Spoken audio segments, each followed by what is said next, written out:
This video contains accident scene footage which may upset some viewers. Viewer discretion is advised. The ATSB has released a preliminary report from its ongoing investigation into the collision with terrain involving a Pitts S1-11X aerobatic aircraft during a performance at the 2025 Australian International Airshow at Avalon Airport in Victoria. On the afternoon of the 28th of March 2025, the pilot of the Pitts, which was one of 4 aircraft flying in the Sky Aces formation aerobatics team, departed the formation as planned and began a solo routine.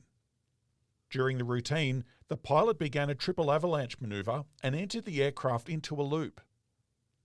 At the top of the loop, and from an inverted position, the pilot performed 3 snap rolls with one wing aerodynamically stalled. When the snap rolls were completed, the aircraft momentarily returned to stable flight while still inverted. It then entered the back half of the loop. However, the aircraft's descent rate was unable to be arrested before it collided with terrain. The pilot survived the collision with serious injuries.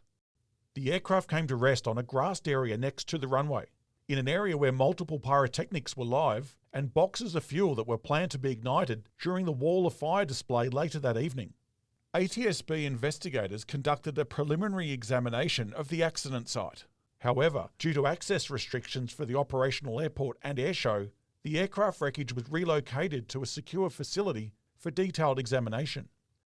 A review of training videos as part of the investigation showed the triple avalanche maneuver performed by the pilot would usually start at approximately 200 feet above ground level and at an airspeed of 165 knots.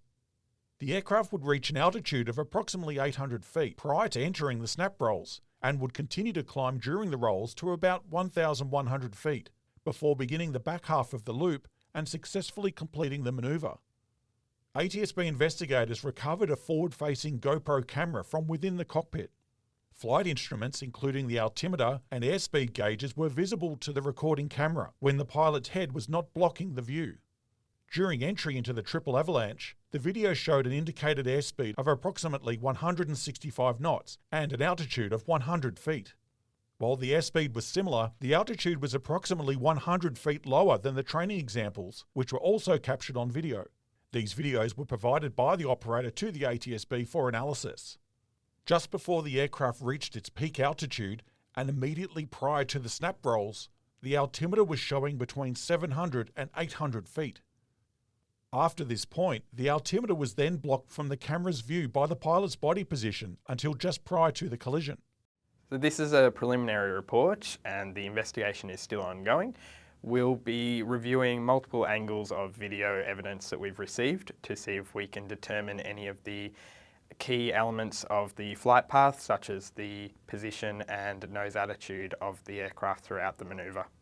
We've examined the wreckage and we found no evidence of pre-impact defects, and the flight controls were all intact and connected. We've also identified the flight instruments and recovered those as part of our on-site investigation, and we'll be attempting to download any data that might be on those flight instruments.